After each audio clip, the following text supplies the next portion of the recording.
আমার সংসার জীবন বা বিবাহিত জীবনে একটাই ব্যর্থতা, কারোর কাছে নিজেকে যোগ্য প্রমাণ করতে পারলাম না। আবারও চলে আসলাম ছোট্ট একটা মিনি ব্লগ নিয়ে।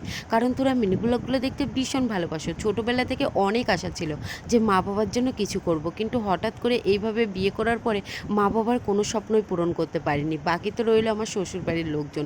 তো নিজেকে কারোর কাছেই যোগ্য প্রমাণ করতে পারলাম না আজও পর্যন্ত।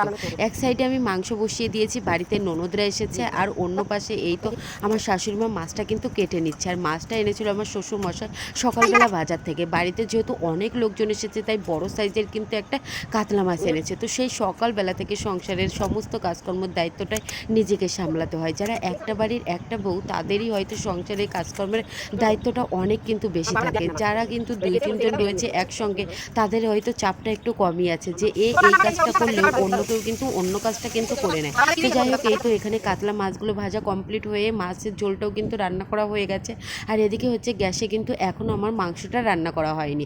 তো এই তো এখন সকলের জন্য হচ্ছে মাংসটা আমি রান্না করে নিচ্ছি। তো সারাদিন সংসারের জন্য যতই অক্লান্ত পরিশ্রম করি না কেন, দিন শেষে কারোর কাছে নিজেকে যোগ্য বলে প্রমাণই করতে পারলাম না। আমি কিন্তু আমার শ্বশুরবাড়ির লোকজন, তার পাশাপাশি নিজের পরিবারকেও ভীষণ ভালোবাসি। তো ভিডিও